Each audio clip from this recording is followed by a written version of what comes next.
welcome to everyone for attending this morning's free workshop, Mentally Preparing for a Post-Shutdown Return, brought to you by UpSkilling Lancashire. We'd like to start this out by saying that the views expressed in this workshop don't necessarily reflect those of UpSkilling Lancashire or UCLan, and all facts were believed to be correct at the time of recording on 20th May 2020. My name is Andrew Hamilton, and I'm the director of Ghoster, a digital learning production company based here in Lancashire. And I'll be acting as a bit of a go-between for both attendees and the trainer to kind of help facilitate questions along the way. So without further ado, I'd like to kind of hand things over to this morning's trainer, Michael Quigley, who is the director of Katahalos, to take you through mentally preparing for a post-shutdown return. Michael? Thank you very much, Andrew. So good morning, everybody. It's great to see everybody this morning. So welcome to Mentally Preparing for a Post-Lockdown World. My name is Michael Quigley. I'm going to be your training facilitator for this morning, and I'm very excited and happy to be able to spend some time with you. I do a lot of training with a lot of different people to be able to bring some of my insights into just helping really kind of how we move forward in a positive direction. So there's me. That picture was taken at 6 a.m. Not too bad, is it?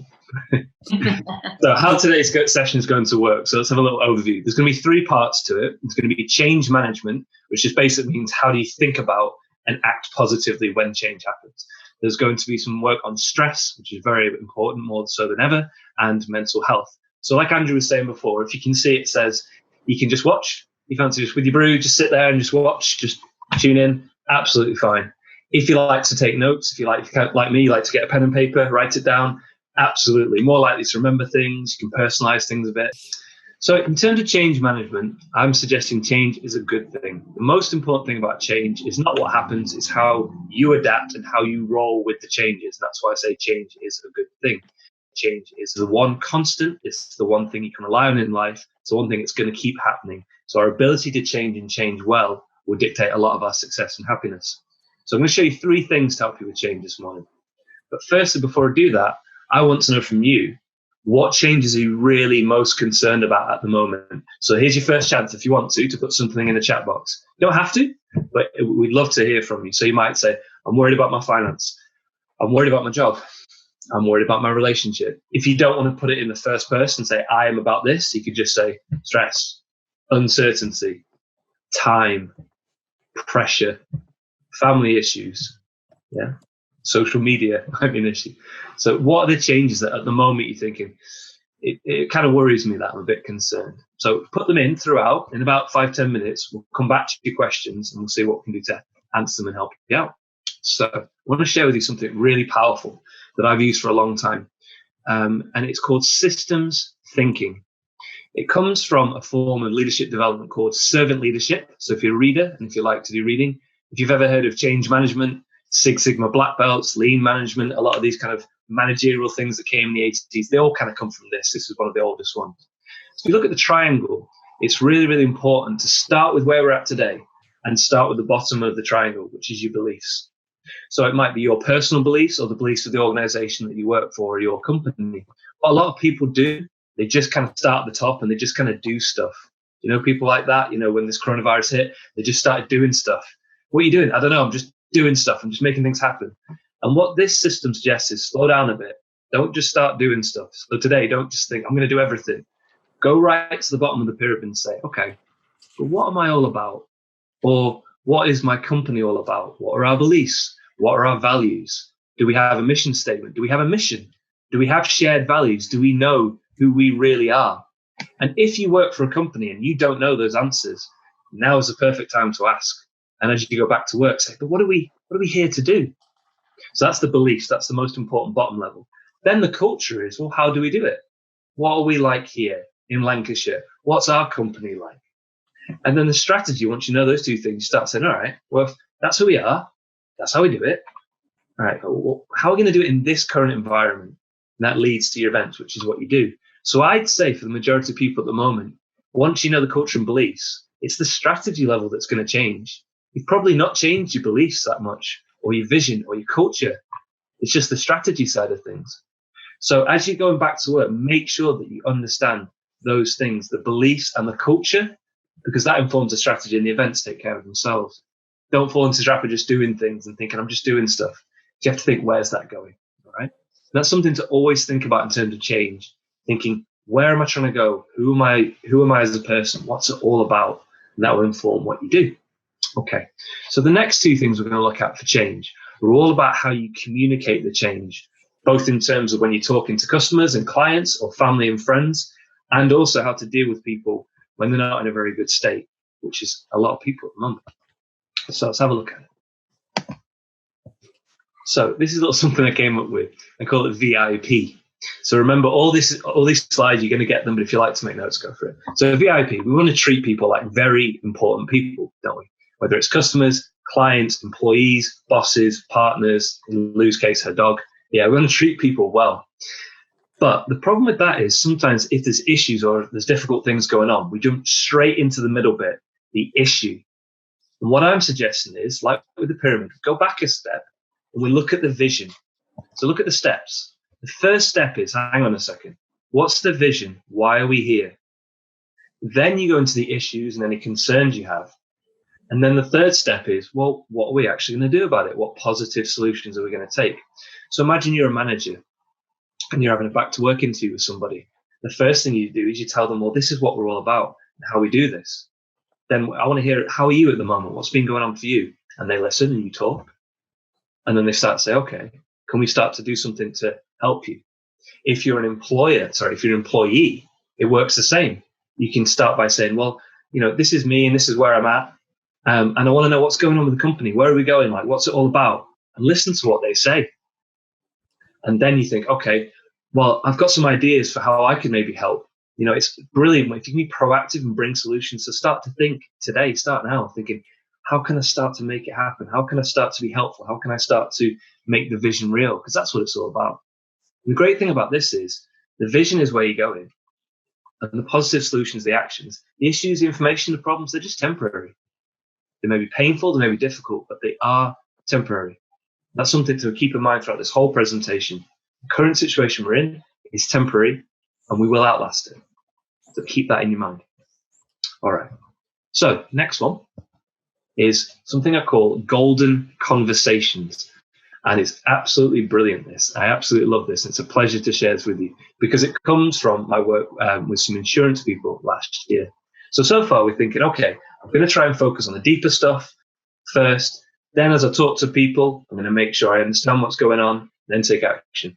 But what do you do if you're dealing with people who are angry, upset, frustrated, paranoid, anxious, maybe aggressive? There's a lot of people at the moment, emotionally, they're not in a good place. And you will have to deal with them more and more, whether it's just stepping out the door on the street or in your environment in the office, whether it's socially distancing or on the phones, dealing with suppliers. You're going to be dealing with people who are not going to present particularly emotionally kind situations for you. So what do we do about it? Well, we try and engage in what I call golden conversation. So it starts with a collaborative question. Now, I can't take credit for this. It comes from a man called Alex Clegg, who is the president of the CII, Chartered Institute of Insurers for Lancashire. So he's head of customer service. And anytime he gets a difficult conversation, he starts by saying, good morning. Can you help me to understand? And straight away, he's engaged them. Because look at the language. Can you help me? Can we work together on this? Can you help me to understand? And then he adds, what's the most important thing to you right now? Can you help me to understand what I can do to help you? Can you help me to understand what's the vision for where you're wanting to go? Can you help me to understand, etc., etc.? And what that does is that engages the person on what they really want. Then he listens, lets them talk as much as they need to. The final stage is he then says, okay, this is what we're going to do for you. But the actions he promises are always with a time frame of short, medium, and long term. You never just say, oh, we'll sort this out for you by the end of the week. Because at the moment, that's the one thing that we can't do, is it? A lot of time frames. We can't put time frames on things. So he'll say, okay, we can do this for you this week. Are you happy with that? Yes, I am. Then this is going to take a couple months. How's that sound? Okay, that's fine. And this is more of a long term. So a perfect example, we had a hotel burned down for a client. Guy lost 100 million. He was most concerned not about his hotel, about his staff and their belongings. So when it came to the actions, he said, well, I can get your staff's belongings reimbursed by the end of the week, short term. Then what I can do is we can look into the documents and look at, that's going to take a few more months though. medium term. And the third, long term, we're going to be able to hopefully get you back sorted. That may take a year or two. Are you okay with that? And the guy said, yeah, sounds good. He's taken the time to understand where it's coming from. He's given him time to vent. He's listened. And then he said, here's how we're going to help you going forward. And here's a time frame you can expect. Not a date, but a time frame you can expect. Okay. So you've got something to help you think about change deeply, and 2 ways to help you to communicate and always keep this positive, proactive kind of communication going. You'll see on the handout when you get it, I've got some more examples of those kind of phrases you can use. So the key point from this first section is it's all about how you communicate, how you build rapport with people, how you engage with them, because a lot of these people are not going to be in a very good place. They've probably not been on this webinar. They're not going to be as good as you are, and you can help them. Okay. So before we go on to stress, now's the perfect time to come back to our friendly local American Andrew and see some of the things that you guys have been wanting to know about change. Andrew. Well, a couple good ones, Michael. One of the clear sort of concerns at the moment is sort of clear communication. People in different places, obviously communication styles are going to change, and that can cause a bit of concern. Yes. So I'd like to elaborate a couple of things on that. So as well as, thank you, Andrew, using the Golden Communications Framework and using the VIP framework, bear in mind you can show people at your office and where you work how to do that and say, let's follow this structure, because it will stop us just going on about problems. Bear in mind also when it comes to any kind of communication that's not face-to-face, it can be misinterpreted. So Andrew's made a good point on there. If you are usually face-to-face with someone and suddenly you're emailing, you can't really tell the tone. That's why a lot of people like to do Zoom, because at least you can see somebody face-to-face and get a feel for that. But again, for this stage, you may have to be a bit more overkind and meet that person where they're at. For example, they may not be comfortable doing a Zoom call, so you have to do a phone call. If they're comfortable and that's going to help you get the best out of them for now, fine. Or they might say, no, actually, I prefer a Zoom call. I prefer a group thing. So what I'd suggest is have a combination of written, verbal, visual, have a lot of options, and just see what people want and where they feel comfortable. But bear in mind, none of us were really, apart from Lou, using Zoom that much kind of 2-3 months ago, and see how quickly people can adapt. So what I'd say is back to the communication. Start with the values and start with the beliefs and who you are as a company, and the communication is part of the strategy. And that bit can change, and it should change. All right. Fantastic question. Thank you very much. Right. So let's move on, guys. So we've looked at change. There's all sorts we could do about that. If you've got a question on change we've not answered yet, remember we've got questions again at the end. Let's look at stress. One of my favorite topics. How sad is that? So another question for you. Moving on to stress now. So something else to go in the box. What are you finding most stressful at the minute? So you can put whatever you want. Please keep it PG rated, I believe. But just, it could be single words. If you don't want to put I am finding this stressful, you could just put anything. So it could be finance, health problems, going back to work, uncertainty about time period, uncertainty about the job. Or it could be certain things at the moment. I'm finding spending too much time in the house stressful. I'm finding the fact I'm not able to see my parents stressful. You know, what is it that's causing you to feel that stress at the moment? So let's get into stress. There's a lot on this slide. If you want to take a screenshot of it with your photo, with your phone, I'd recommend it. It's a really good one. Remember, you'll get the slides anyway. I'm going to take a slightly different approach to a lot of people when it comes to stress. I've had a lot of personal and professional experience in this with myself and with clients. And a lot of people try and say, let's get rid of stress. Let's try and get you feeling less stressed. I'm not going to suggest that today. I'm going to say, let's look at how it manifests in your body, what causes it for you at the moment, and what can you do about it. So if you have a look at the diagram, you can see it's the stress response. So there's all sorts going on in the body. It's something called the sympathetic nervous system. So you have the sympathetic nervous system, and that switches on when your body thinks there's a threat. It's called fight or flight in kind of layman's terms, but it switches on automatically when there's a threat, but also, get this, if there's what's called a perceived threat. So if you think something is going to cause you to be stressed, it will. I'll give you a perfect example. I was with a client a couple of months ago and she was scared of spiders. I said, I've got a little something in my pocket here. She went, don't. Well, but it's only a little spider. She went, no, seriously, don't. And I went, look, it's only small. She started to really panic. You could see it in her face. The stress response kicked in. A little bit mean, but she was okay. But the point was, to her, that was a real threat. Doesn't matter the fact it wasn't there. So can you identify with that? You think of the coronavirus situation, you may not have actually seen anybody with it, but this perceived threat is real. Okay. So if you're taking some notes, I'd like you to jot down this now. I'd like you to write stress in my body. And let's go through some of these things. So I'm going to give you some of the generic examples that prove you're in the fight or flight response. And then you write down the ones that are relevant to you, because they might not be relevant to you. So they can include dilated pupils. You get sharp vision there, but then you get blurry vision at the sides. You may need to go to the toilet. That's a very common one. Digestive system relaxes. You may get hot or cold flushes, or with the hands, changes in body temperature, either hot or cold. You may actually get short, acute muscle spasms. I used to get one here on the traps in the back of my neck. And I know somebody who has a bit of a nervous tick in the eye and twitches like that. Okay. You may get a complete change in your mental thoughts. You suddenly just feel like you're on alert mode. You may get a dry mouth.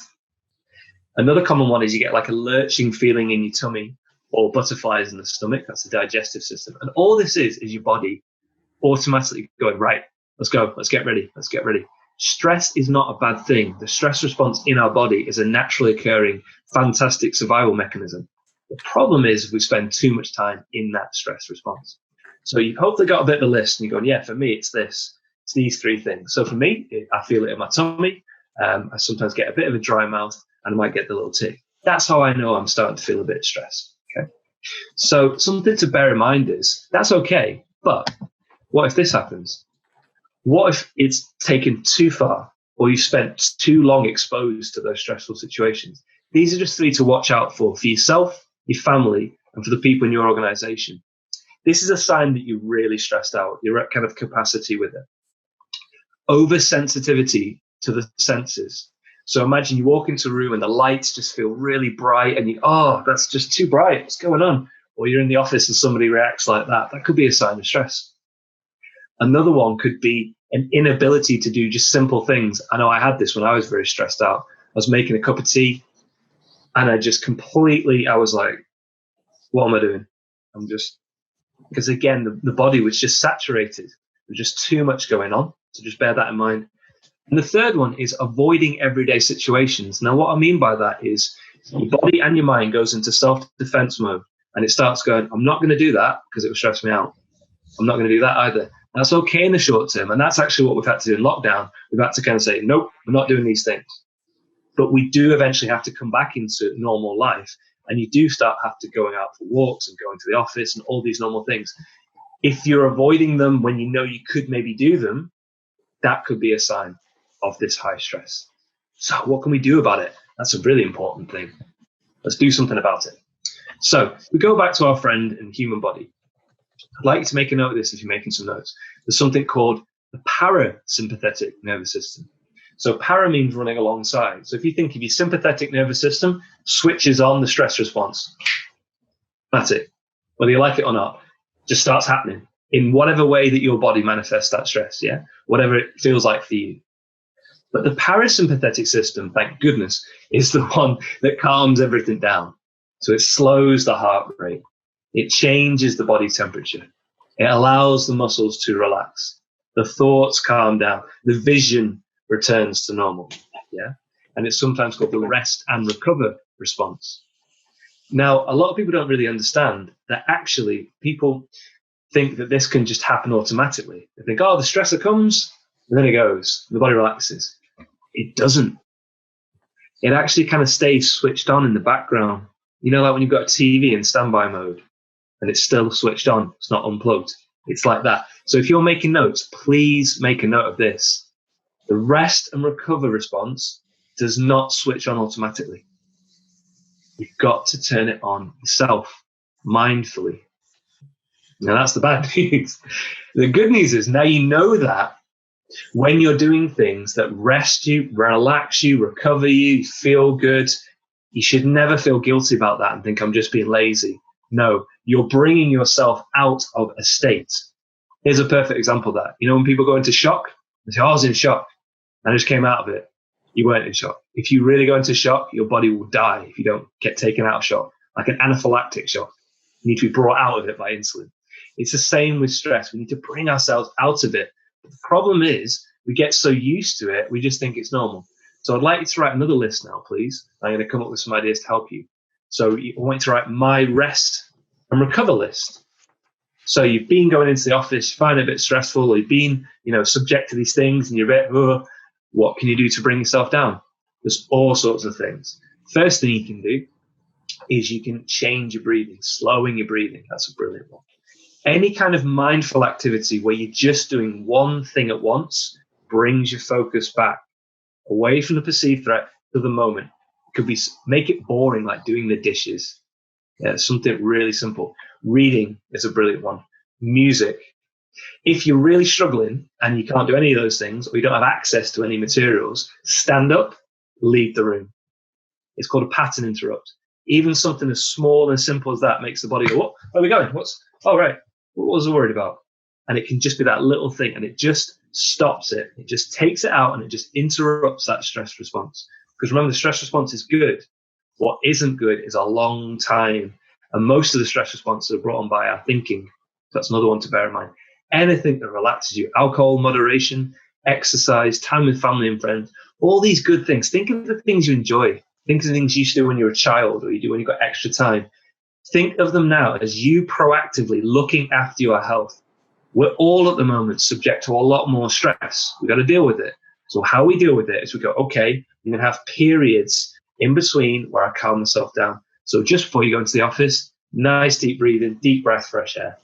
You do your thing in the office. Just before you're coming home, you get into the car, nice deep breaths, fresh air. It can be as small as that, 2 minutes, just as you come home.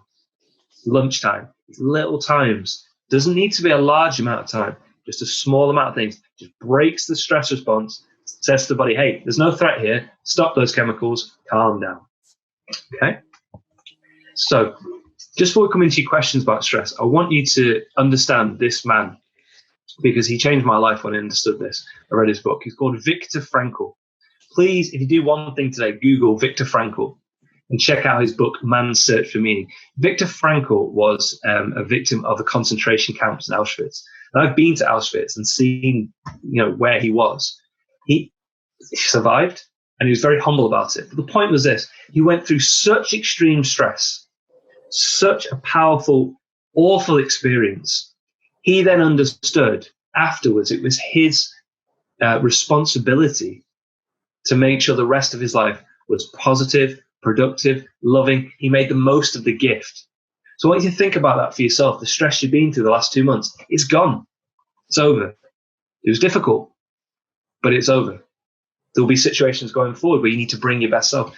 And this man, if he can do that there, I guarantee you guys are possible to do it for you as well. Think about the things he must have experienced, and yet he was willing to try. And he did an absolutely amazing job, and I can tell you more about him if you want to know. Okay. So the key point is be proactive with your stress. Don't wait till you're feeling frazzled. Get it in your diary. Like you'd have your exercise routine, or time with your family and friends, or planning time, or anything that's in your diary. I want you to understand, before the stressor, get yourself into a good place. Then it will happen, fine, part of life. And then afterwards, bring yourself out of it. Before you go into the office, afterwards, be proactive with it. And if you want any help with that, if you're a bit unsure, you don't quite know how to do that, just ask. We'll be happy to help you. Okay, Andrew. So I'm sure there's a lot of questions we could have about stress. But if you could bring one of the main ones, maybe something I can elaborate on further to help people. Yeah, actually some very, very valid concerns that people are finding stressful at the moment. But the one that seems to be recurring, or at least a common theme among all the questions, is the return to work and a bit of stress as a result of people maybe not observing social distancing, or once they get back to work and they're concerned that what happens if we go back and there's just sort of an abandonment of care there. Yeah, I can understand that. So I've been speaking to a few managers and HR people recently. Something I'd suggest, if you're an employee and you have a manager or a team leader, someone you can talk to, I'd request a back to work conversation, or a back to work interview, and voice these concerns. A lot of employers at the moment are being very good, and they're reaching out to people saying, before you come into the office, let us assure you we're going to do this and this and this. And that is the time to raise your valid concerns. So it's a great point, Andrew, absolutely. You're out doing the social distancing and you're walking, but somebody else isn't. Kind of what do you do about that? So that's the first thing. It's like we're saying, be proactive. Before you go into the situation, have that phone call, have that conversation, reach out to that person, find out what it is what's the environment going to be like when you get into it? Is it something that you think it's going to be a bit difficult, but I'll give it a go? Chances are most employers I've been speaking to at the moment, they're very, very proactive and they're very hot on your safety. Not going to play hard and fast with your safety, but also as well, remember, you've got a duty to look after yourself. So, if it's slightly English and awkward, like, excuse me, can you just keep distance? So be it for now. You might be able to laugh it off. But also remember what I said before, if you're concerned about that, you need to, before, so 5, even 10 minutes in the morning, take some time to say, right, when we go into the office, it's not going to kill me. It's going to be a bit stressful. I can handle that. And then when you come home, take some time to calm yourself down, because it will be challenging, but you'll be able to do it. You'll definitely be able to do it. Again, it's just that uncertainty. But like with anything, the more you do it, the more it just become more and more and more normal. So 2 things on being proactive. Before and afterwards, look after yourself. Like, have that phone call, book in that conversation with your employee, reach out to them and show them that you're taking this seriously. And I guarantee they'll hopefully be able to help you. Okay, super. So let's move on. Mental health, the final section. This, I don't know about you, but this hour is flying by. There's a lot we could say on mental health. We could spend hours and days on it. But what I wanted to do is, again, take a slightly different approach and focus on 5 things that you can do today for free to help look after and empower you in relation to your mental health today, as you go back to work, and for the rest of your life. Let's have a look. So firstly, another chance to get into the chat box. What are some of your mental health concerns? Now, this is going to be a big one. Again, if you don't feel comfortable saying, I think about this, about me, you could just put depression, anxiety, feeling panicked, worried about this, health problems. There's all sorts going on. Remember what I said before about golden conversations? People are not in their best place at the moment. That's okay. Remember, there is no rule book on how to do a lockdown or a pandemic. We've never done this before. So there are people who have genuine mental health concerns and they're having problems and issues, and that's okay. It's okay to be not in a great place and say, I need a bit of help. So what are some of your concerns? Remember, there will be, after the end of this presentation, there'll be 10 minutes where we open the floor up and hopefully you can get more than just 1 or 2 questions in. Okay. So these are 5 simple ways to look after your mental health. I said they're simple, doesn't mean they're easy. Okay. Because some of the best things for us are not easy, even though they are simple. So what's the first one? The first one is feeding your inspiration. I work with a lot of people and I try to help them to understand that inspiration isn't a given right. You don't deserve to wake up and feel absolutely fantastic every single day. If you did, I'd be a bit concerned. If you're that way inclined, fantastic. But I want you to think a bit more like feeding inspiration is like feeding your body or feeding your car or feeding your business or nourishing your relationships. You got to put the graft in. You got to do it every day, especially on the days when you don't feel like it. So when you feel inspired, you're like, yeah, man, I can do this. We're going to do this. I know some people at the moment and they are absolutely thriving and they're so inspired. You think, well, what are they doing? What they're doing is they've got a vision and they're working towards it, but they're nourishing this inspiration. So I'd make a note of this if you make your notes. Reading inspiring material every single day. Watching videos. There's so many on YouTube. Podcasts. What I love to do is get some of my favorite little phrases and just stick them up around the house. Say them to myself. There's a brilliant one at the moment, and I found it, and it's of a woman taping her wrists. She's got cuts and bruises, and it says, when nobody's around to fix you, fix yourself. And that one phrase can just change my whole day. I walk past it several times. I see it. I'm feeding this inspiration. I don't deserve to feel amazing all the time, but I need to keep feeding myself. And that way, you're going to be thinking more clearly. So it might be as simple as having an inspirational book or a video, and just before you go into the office, on your phone, just watch it. Or at lunchtime, or when you come home. I keep feeding that inspiration. Talking to positive people, coming on seminars like this. I think they've got 7 more from UpSkilling Lancashire coming for you, which is amazing. So feed that inspiration daily. Make it a habit. Don't expect yourself to feel great and low and great and low. Raise those standards. Say, I'm going to be inspired every day. I'm going to make an effort to look positively every single day. Doesn't mean you have to feel amazing. In fact, on the days when you don't, that's the days you have to do it the most. Because with all these things with mental health, it's all about consistency. It's absolutely fine to be up and down, but what are you consistently doing to look after yourself? So feed that inspiration. Oh, one last one. Les Brown. Les Brown. Check him out today on YouTube. Check him on Google, Facebook. He will change your life. He's the most motivational, funny, kind, warm man I have ever seen. And if he doesn't inspire you, then I'd be a bit concerned, but I'm pretty sure he will. Les Brown, he will feed your inspiration today. So, second one, meditation and mindfulness. Now, I've included both of these because they're not quite the same thing, just like mental health and physical health, not quite the same thing, but they're related because I want to give you a choice. So let's look into meditation. So I've meditated for 5 to 6 years. Fantastic thing to do. Anxiety, depression, panic, overwhelm, the stress response, all those kind of mental states. Meditation is fantastic for calming that down. Do you remember I said before about the parasympathetic system? It doesn't switch on automatically. Meditation switches on your parasympathetic nervous system more than anything else. They've actually done brain studies on monks and studied the brain waves and the patterns to how they change in meditation. It's almost like a switch. You go from stress to parasympathetic as soon as they start meditating. So Headspace is a completely free app. I definitely recommend checking it out. Andy Puddicombe, Headspace. You get like a free 10-day version. You can buy the one if you want to. But that will guide you. It's a guided form. A lot of people find it hard. They don't know where to start. But what I suggest is just try. Start today. Do it for a week. See what happens. Some people like guided. Some people don't. So just Google it. Get a feel for what you like. Try some different things. Mindfulness is very related to meditation, but it's not quite the same. We've said before, when it's kind of about managing stress, doing things mindfully. Mindfully just means one thing at a time. Really, really paying attention. So try this now. Have a look around your room at the moment. And just see the things that you can see. You know, what colors, what textures, what objects, what's actually in the room with you right now. That's being mindful. Not what you think about it, not what you feel, not your projections backwards, forwards. In this moment, right now, what's going on? And that is an absolutely fantastic thing you can do for your mental health, especially if you're tired or stressed.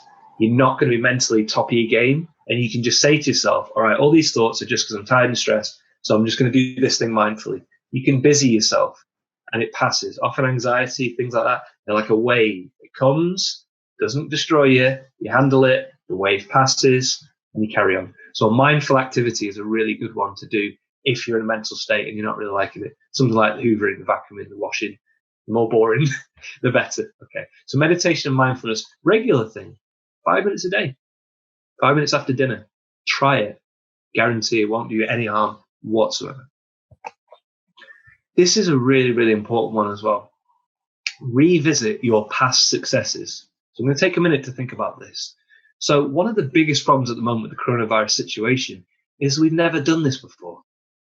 On an economic level, on a health level, on a sociological level, on religious, political, any level you can think of. There's not really been anything since maybe the Second World War in this country that's affected everybody. And so your brain always says, well, I don't know what to do. We've never done this before. It always thinks back your brain to, have we done this before? And if you've done something before, and it goes, oh, great, we did this last week. We can do it now. The problem is if you've never done something before, it can freak and go, well, we've never done coronavirus, so I don't know. I've never been back to work with a mask, so I'm not going to like it. So what we need to do is we need to slow that down. The way your brain actually works is it loves reference points. It's kind of like Google. If you can just give it one thing, it then goes, oh, okay. So I'll give you an example. Think of something that you've done in your life that's been successful. Could be raising a family. Could be your job.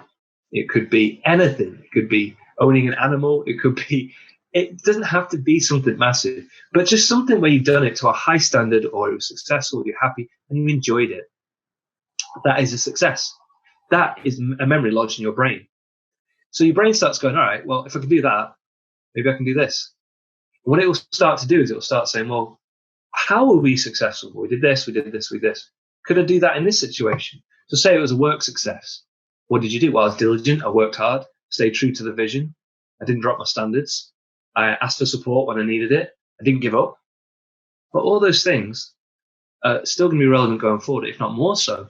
So you can use that as a reference point. Remember, your brain only needs one. I worked as a personal trainer at one point, and I used to tell a lot of the mothers who said, "Oh, I can't do this." I said, "But you got children.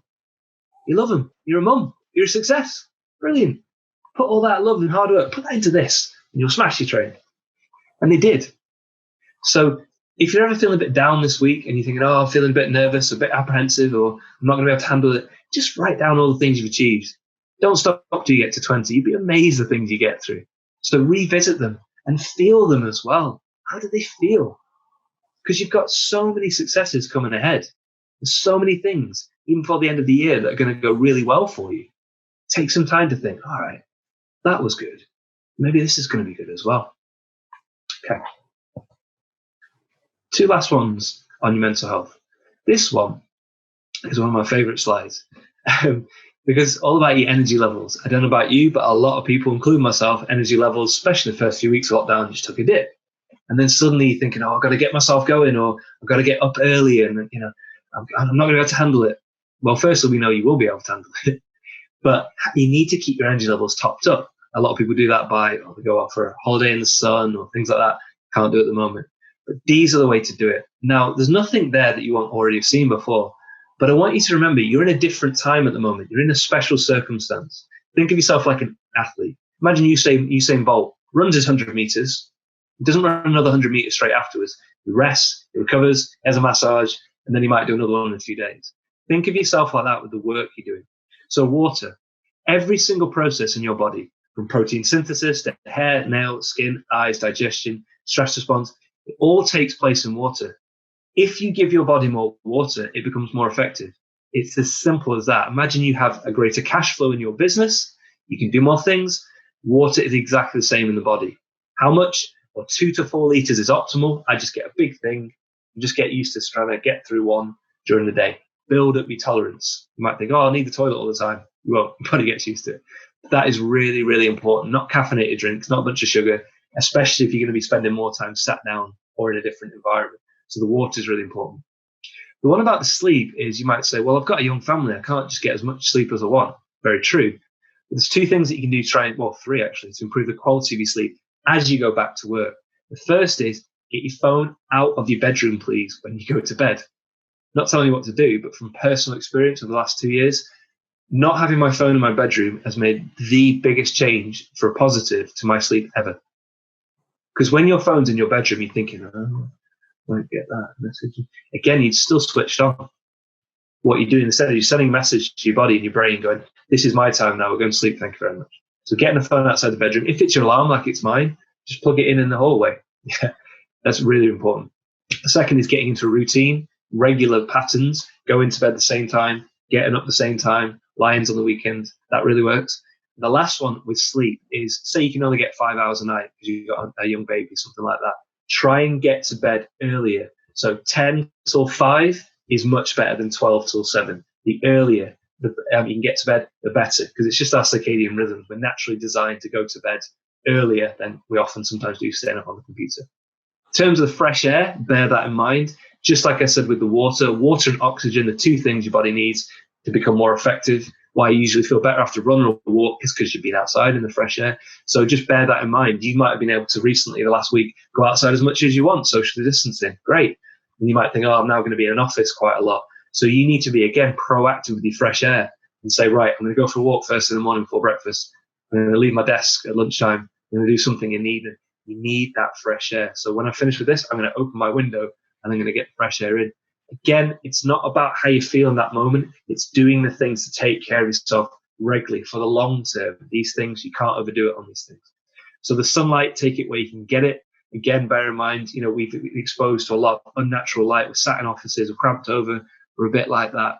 When the weather's actually really good, get outside as much as you can. You might feel a little bit awkward, a little bit scared. As long as you're socially distancing, don't be scared. Get outside, get that sunlight into your system. And fruits and vegetables.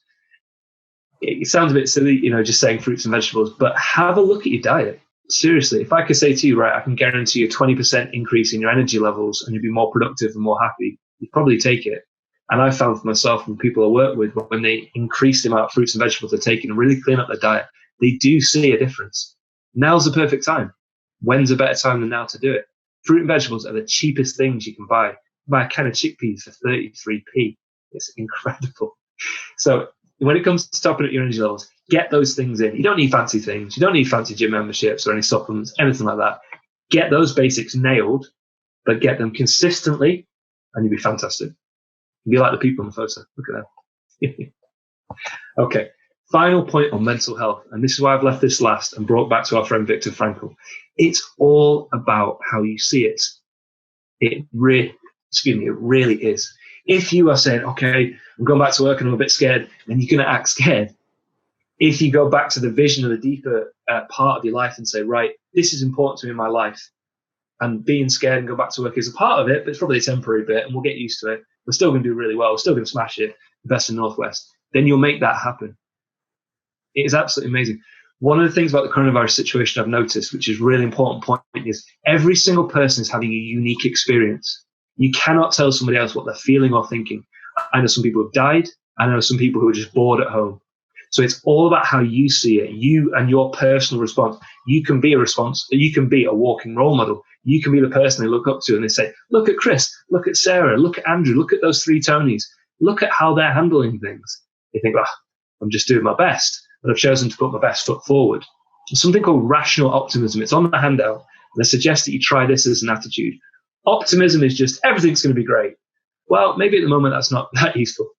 Pessimism is everything's going to be terrible. Again, not that useful either. Rational optimism is more thinking things like, let's make the best of what we've got. I'm still here. What's the best we can do in this situation? What's the most important thing we're going to do going forward? Because we can't do everything.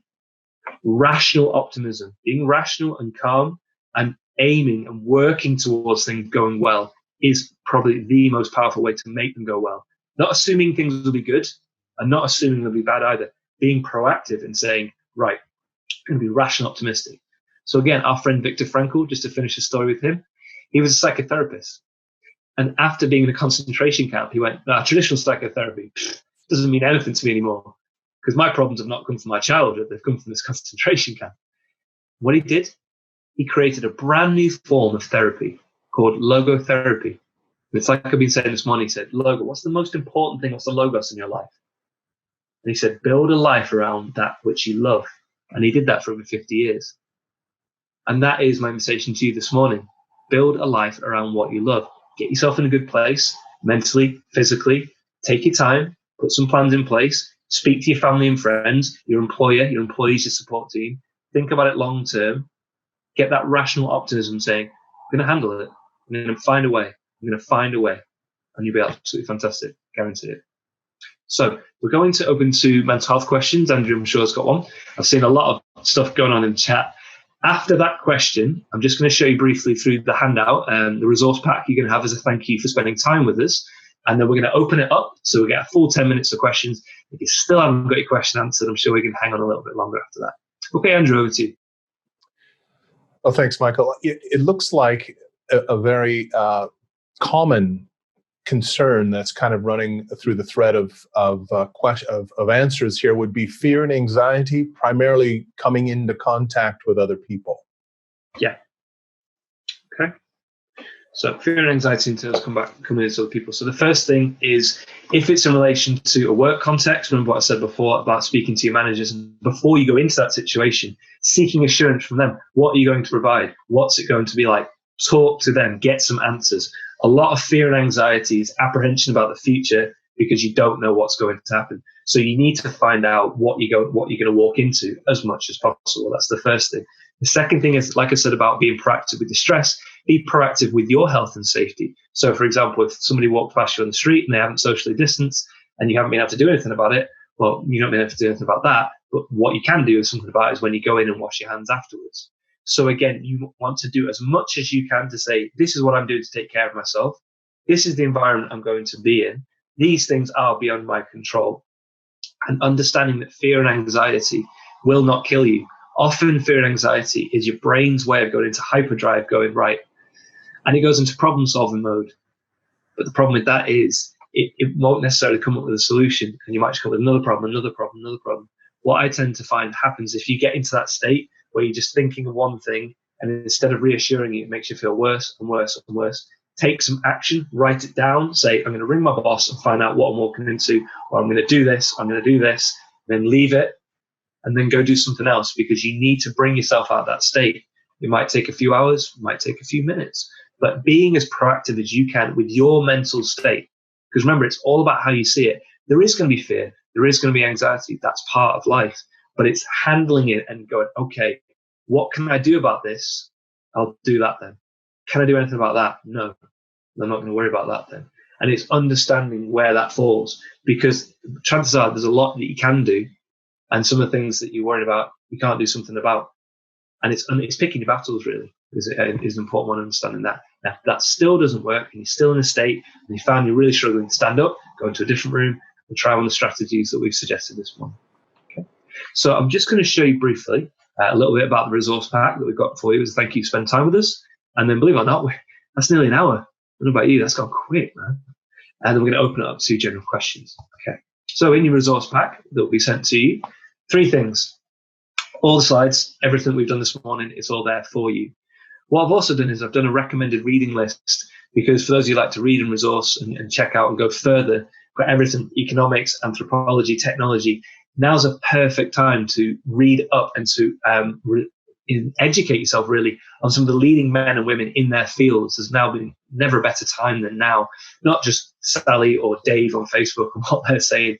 People actually know what they're talking about. Matt Riley in terms of economics, Peter Diamandis in terms of technology, Dr. Caroline Leaf in terms of neuroscience. People know what they're talking about.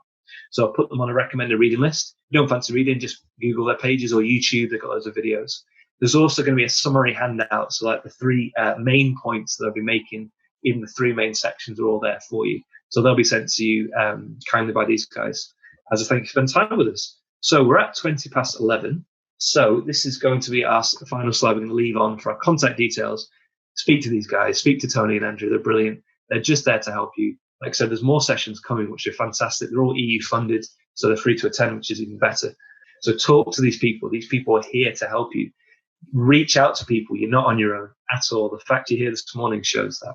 So thank you very much for your time. Thank you for listening. So what we're going to do now, Andrew, is we open up to general questions. So it could be anything. It could be something that was raised in the change management or stress or mental health, or perhaps something that we've not covered. Or you might have asked a question in the chat box and Andrew wasn't able to mention it to myself yet. So anything you want to know, really. Well, let's see. So I'll go ahead and throw this in there that we didn't make this. And going back to what changes are you most concerned about regarding or kind of regarding return at the moment? Yeah. It's somebody had expressed returning to a pile of work and work problems, which is going to be obvious for a lot of businesses on their knees trying to get back into the swing of things. And then also there's going to be job shifting and role shifting and changing and that sort of thing. That seemed to be something that was a change that was a concern. Yeah. So what I'd suggest is, I mentioned a few times about this back to work interview and this back to work communication. I would literally write a list of all your concerns. So it might be, how much work am I coming back to? What's all going to change? Ask these questions, because I tell you about management, bless them. Sometimes they've got the best intentions, but not the best at communicating. And you have to go to them and ask for some information. You ask that information and they'll give it to you. If they still don't give it to you, pester them, ask them consistently. In terms of piles of work, I used to work as a primary school teacher, so I know all about being overworked. What I suggest is you need to start thinking about productivity and effectiveness, because there'll be, if say there's a backload of work, you're not going to get through it all, 3 months of work in like a week, and nor should you expect yourself to. So I'd definitely check out the Pomodoro technique. That's a fantastic one. You can Google that, where you do 20 minutes of hard work, 5-minute break, 20 minutes, 5 minutes. I swear by that. You'd be amazed what you can do in an hour and a half. The problem is a lot of people say, I'll just sit and do it till it's done. The productivity is going to tank after a certain amount of time relevant to you. So check out the Pomodoro technique. I would start trying to prioritize things into what's important work and what's not important work, because not all work is important. Definitely learn that the hard way. What is the most important thing? Go back to the golden conversations. Imagine looking at the work. Imagine you talking to that client thinking, what would be the most important thing? We could ring them and say, we've got this backlogs of things here, but can you help me to understand what's the most important thing we can do for you to start with? And then listen, yeah? And then what you're doing there is you are setting a time frame for yourself based on what they want. Because often what people can do when they've got a backlog of work is they either give themselves a really short time frame and stress them out and say, I'm going to got this done by the first week back, or they'll give themselves too long and say, I'm sure it'll be fine. So check out Pomodoro technique. Start to think about what's going to be important, what's not. In terms of job shifting and role shifting, have a list of questions. Yeah, challenge your management and your leadership team. That's what they're there for. They're there to reassure you. If it's a good company, they're there to reassure you. We care about you. Want to keep you safe. This is what it's going to be like. It might involve this. What do you think about this? And have a chat about it. Okay, great question and very valid concern. Oh, Lou, you don't have to put your hand up. Wow. Well, you're a teacher now. I shouldn't have said that, should I? Really? Yeah, just on a real practical level. And I talk about companies that get this, they're proactive. In my experience of working with different businesses, in that change curve, because of this intense situation, some managers and leaders maybe not leaders, managers, may be in denial. They're in the freeze part of the body. Yes. So what happens when the employees are not being heard, the managers aren't planning because of this kind of state of stuckness? Yeah, absolutely. Yeah, I think that's really practical here, practical optimism here. But what can we do as an outside, as a mentor, as the team that are feeling anxious because it's not happening? How can we kind of shift that? What can we do to kind of help it flow more? Is there any tips you could? Yeah. So I think first thing, you're talking about yourself working with a manager and a team as an outside agent. Yeah, as an outsider, seeing it from both sides, not being completely in it, but just noticing they're dragging their heels, their heads in the stand, which is normal, but it's almost like heightened now because of that default. Absolutely. Well, firstly, it's a brilliant question. It's a very real concern. So for people who aren't really sure what Lou was talking about the Kubler-Ross change curve, which came from grief. Basically, you go through different stages. You go through denial, frustration, anger, acceptance, experimentation, and you start to thrive with it. So I think the first thing to recognize, Lou, is everybody's at a different point on the curve. So that's why you need to speak to people literally individually. So if it's a team, it might have to be 20 phone calls. 20 individual phone calls, because Sarah might be in denial, but Dave might be loving it. He's keen to come back, and you don't want to patronize people. You need to treat them kind of individually. But you've got a perfect opportunity as an outside agent, because one of the benefits of being a third party is you are a lot more objective. You are outside of the situation. You can provide a different viewpoint, and if they've got any brains about them, they will understand that at the moment. Yeah, because we need to have people from the outside thinking about things. That's how the best innovations happen. You take one thing and put it in a different context. What I'd also do is I'd work with those managers one-to-one, because they're potentially embarrassed. They've got, something to lose by, maybe they don't know how to come out of that denial. Maybe they've reached their capacity, and you can help them. One of the best things that you can do in the environment you're in is you can almost play dumb and be like, can you just tell me what you are, and you can just try and draw it, gently, playfully, draw it out of them, not saying, you're stuck in denial, what you're doing. You can say, all right, so what have you been doing to plan? What have you been doing to reassure your people? Again, use the communications words as suggested. Can you help me to understand? How are you preparing your people to come back? Can you help me to understand what's the most important thing to them? How do you think that's going to work? And start to draw out, and they'll start to kind of go, oh, and maybe let you lead them a little bit. I was just wondering about a question for Michael about, you've given us some great ideas, Michael, about, coming to a better place by doing mindfulness, meditation. And I'm seeing it almost like getting to a better place, almost like not necessarily a plateau, but somewhere I can just almost like try and maintain a higher level.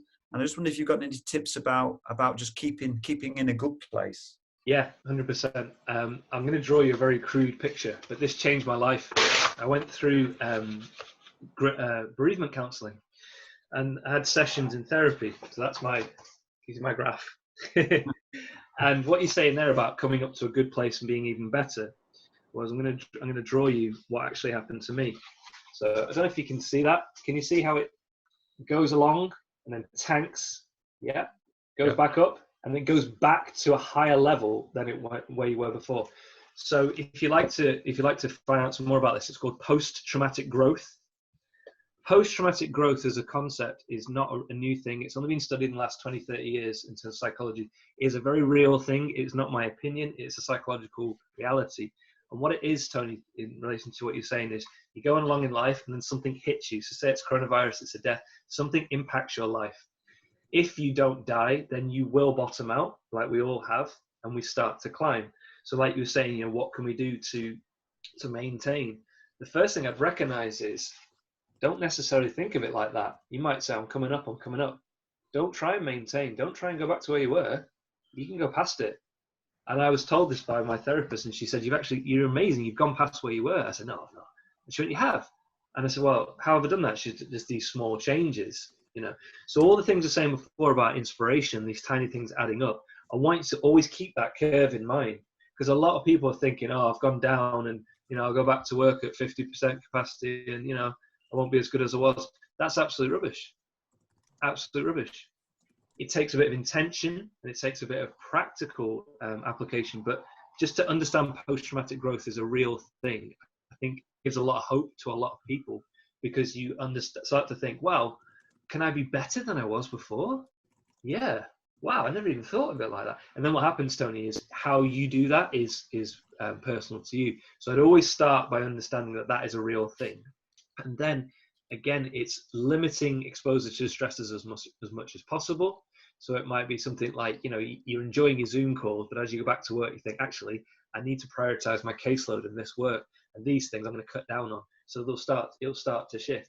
It's going back to things that are important, so things like health and well-being, prioritizing those, cutting down on, from my own personal opinion, social media, the amount that you go on it. So practical things like setting timers.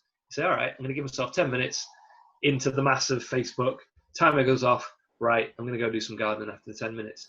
So what I'd suggest is, rather than just me telling you, here's 20 things to do, start to think, all right, I'm in a decent place, but I think I could be in an even better place. Now I know that's a real possibility. How? And then just leave that open-ended question, and your brain will start to go to work for you. You say, well, I could start by doing some planning.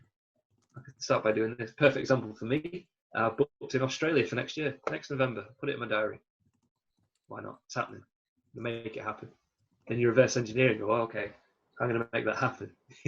So to answer your question, Tony, post-traumatic growth, check it out on Google. Recognize it's a real thing. You don't have to just maintain. But equally, if you are just, you know, here, or you want to stay here for now, absolutely fine. You might want to do that for a bit and then say, okay, I'm feeling pretty solid now. Now I might think I might push a little bit. You know, they often say when you go through the period of change, that is not a time to change everything. That's why this has been so hard, isn't it? Because everything's changed all at once. So another thing to do, just on a practical level, is things you're familiar with and that comfort you are really good at times of change. So for example, it might be something like, you know, you spend more time in the office, so you start having your favorite meal twice a week, or you start watching old movies that you used to enjoy as a child, or you start looking through old photos, or, you know, you go for that reassurance, that familiarity. That can be a beautiful thing for just kind of reassuring and keeping you feeling pretty secure. Okay, I hope that answers your question. Yeah, thank you very much. That's great. Welcome, welcome. My personal thanks, Michael, is a lot of very useful tips, a lot of useful approaches for mentally preparing, which is really the thrust of this. One of the things I think you and I had talked about, the ancillary benefit of this workshop and the series of workshops that UpSkilling Lancashire is doing. One of the benefits to these workshops is that it, at least, if for nothing else, shows that there's a light at the end of the tunnel. It's not going to be forever. It is going to open up. It is going to return, and things will slowly but surely find their way back to the norm. So that was encouraging for me, and I appreciate all that you've shared in this session. Finally, today's session is the first of many free workshops, as Michael had mentioned earlier, for the UpSkilling Lancashire project. The next three to follow, I'll just highlight them quite rapidly if I can.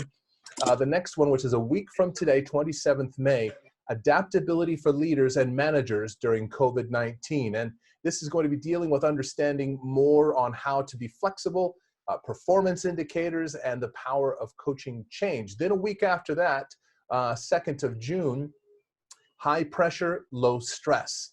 And this is understanding our emotions better, and a workshop to help us with this, and the practical strategies to help regulate emotions and build resilience. And then the week after that, June, which would be 4th June, coming out of lockdown, a practical HR guide. Now, this one is a post-lockdown strategy workshop, which is beneficial to HR on a variety of issues, such as new policies, procedures, restructuring and flexible working arrangements and that sort of thing. So do reach out to us, contact us, and we'll make sure that you get the details and the links, and you'll also receive those in the email. On behalf of UpSkilling Lancashire, I'd like to thank all of you for taking part in this important workshop designed to help you and your team transition back to the new normal.